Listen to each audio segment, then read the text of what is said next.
Syidaralun, Madinah merupakan kota yang dirindukan. Kota yang tenang, penuh berkah, dan kelembutan serta kebaikan penduduknya. Sehingga menjadi kota tujuan dan dirindukan banyak insan. Kota ini menjadi tempat yang sangat istimewa dan dicintai baginda Rasulullah SAW. Di antara keutamaan kota ini adalah Masjid Nabawi, makam baginda Rasulullah SAW beserta sahabatnya Abu Bakar radhiyallahu an dan Umar bin Khattab radhiyallahu an berada di sini, serta adanya taman syurga atau Raudhah yang menjadi salah satu daya tarik jamaah untuk bisa berziarah ke sana. Tahun ini pemerintah Arab Saudi memberlakukan aturan baru untuk bisa masuk ke Raudhah Masjid Nabawi di Madinah. Jamaah harus mendapatkan tasrih atau surat izin terlebih dahulu dari otoritas setempat.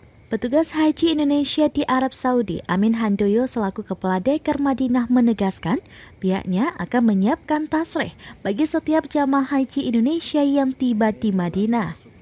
Bahkan ia mengatakan sudah dilakukan sejak kedatangan jamaah haji gelombang pertama yang mendarat di Madinah sebelum prosesi ibadah haji. Bagi jamaah haji Indonesia yang telah mendapatkan tasrih sesuai dengan waktu yang telah ditetapkan, diminta hadir ke pintu 37 tepat 1 jam sebelum jadwal. Alhamdulillah, sekarang kita sudah berada di ruang tunggu untuk masuk ke Raudhah, tempat yang paling mustajabah doa.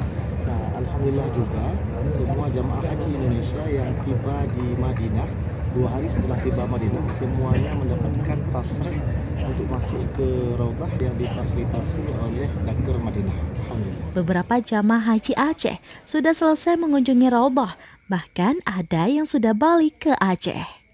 Dari Madinah, Syidaralun Muhammad Nasril, Serambi On TV.